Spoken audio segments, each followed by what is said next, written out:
When I first think about social media back in the day, I mean, it was much different than it is now, but back in the day, it was for fun, really. It seemed to be, in the beginning, it seemed to be a great way to connect with others, a great way to express ourselves and share about the things going on in our lives. And I remember in those days, there was an excitement about it.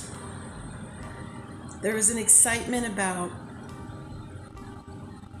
building the profile and connecting with friends and sharing things and posting things on each other's wall or posting things on the main feed and doing selfies. There was an innocent joy behind it in those days.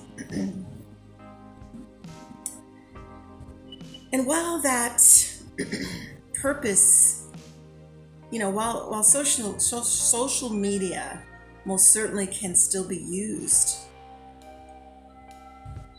for those innocent, fun, harmless things, a much darker quality has emerged.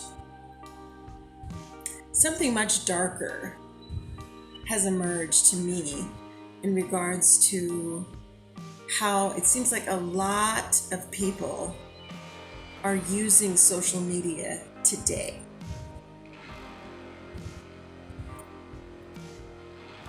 I mean, think about it. I mean, I know there's been times where I checked and looked at people's pages or looked to see if I could find someone I hadn't talked to in years.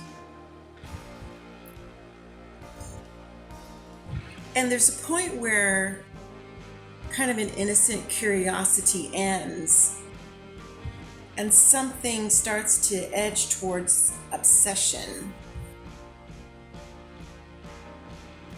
So that's what I want to talk about today, that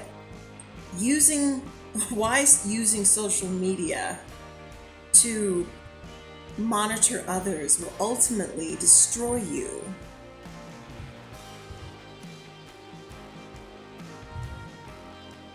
Why is it so tempting to use social media to monitor others? It's not meant to monitor anyone,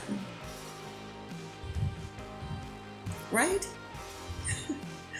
It's not meant to monitor or become obsessive about others.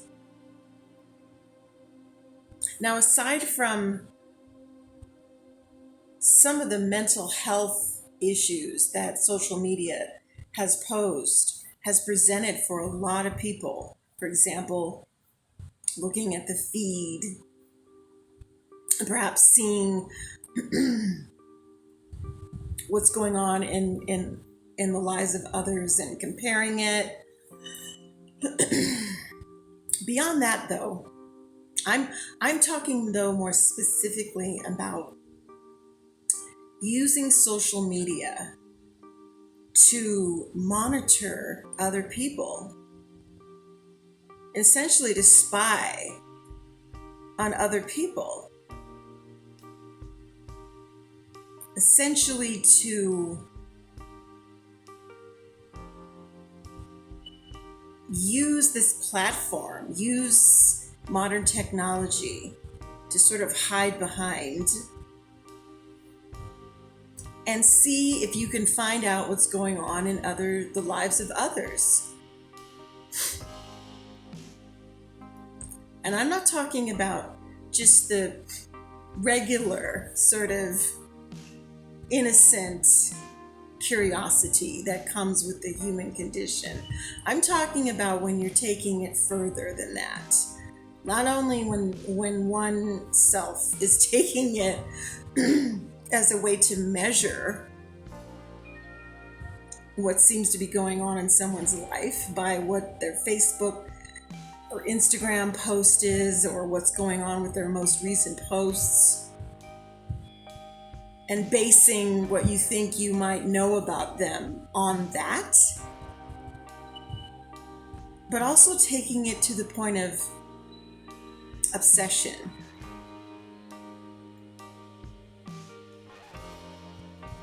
I talk about miracles on this channel, and in my last video, I was talking about how everything is a miracle, how there's a way to see everything as being a miracle. And so how would a miracle mind look at this idea of using social media to track others, to spy on others, to stalk someone? Now, A Course in Miracles, the teachings in A Course in Miracles are universal spiritual themes. And the teachings focus on mind training that shifts the mind away from fearful thinking to loving thinking. And the teachings in A Course in Miracles calls this type of behavior a call for love, a call for help.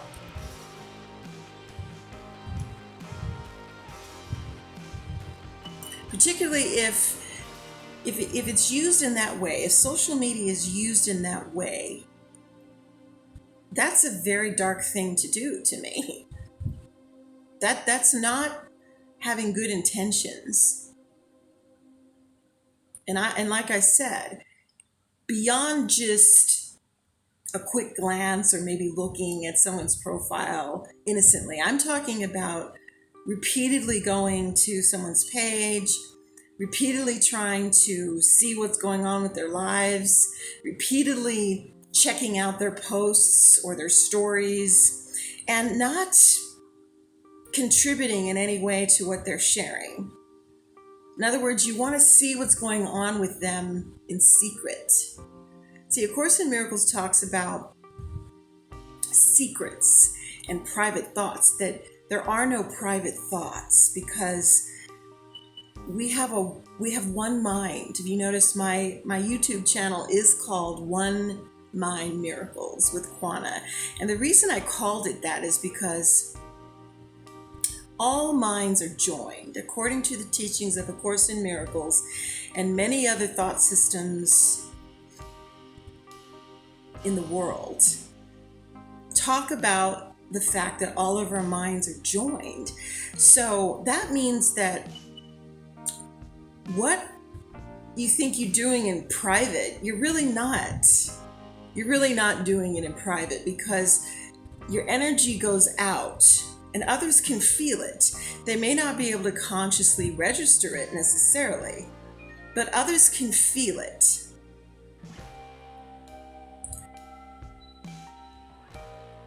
And I think that, in going back to this call for love, of why a person would decide that they want to obsess over someone or a number of people by looking at their Facebook or Instagram posts or whatever it is, to try to figure out what's going on with that person or find information, that is deception. Because really, it's a fear of contacting that person and telling them how you really feel in a non-aggressive way. That's one option. The other option is just to leave those people alone. Switch your focus inward. We live in a very external world, and especially in modern times, the way things are now, where there's so much noise and so much stimuli, visual stimuli. And social media can be a part of that.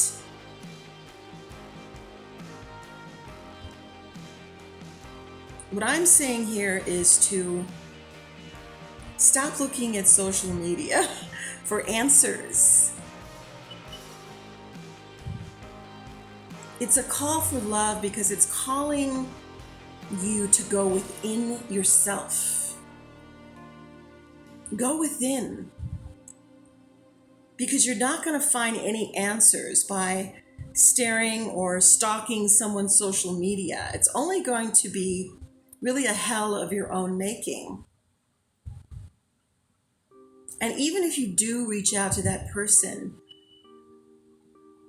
that's not necessarily going to give you any peace either.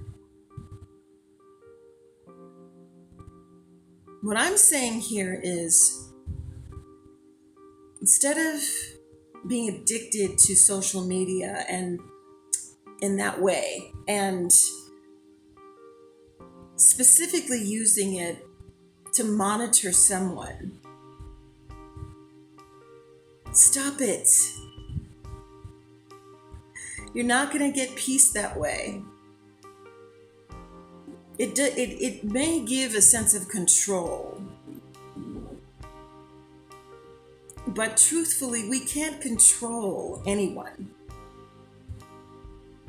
We can control our minds. And we can use whatever frustration we're feeling that we're trying to project onto someone.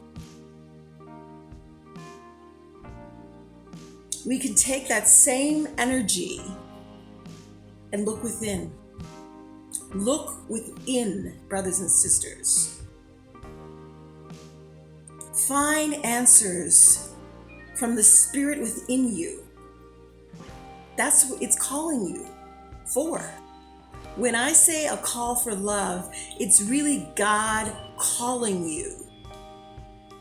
Now, if you don't believe in God, I've said this a number of times in my other videos. If you don't believe in God, I do sense that, I do know that you believe in love, because I know there's something that you can think of right now that you love that has meaning. And I'm not talking about superficial things of the world. I'm talking about something that touches your heart. And from my experience, my understanding, that's what God is. God is love. And that's the love inside of you. So instead of stalking someone's social media or trying to check their page, or come on. I'm not saying you shouldn't ever be on social media. What I am saying though is, why not do it mindfully? Because you're not really doing it in secret anyway. It might seem like it. And that's the thing, that's one of the things that can seem so negative about our current culture of technology and social media. Is it's really, I've observed in others, and sometimes myself, this strange urge to do things in the secret, to hide behind a computer or our phones.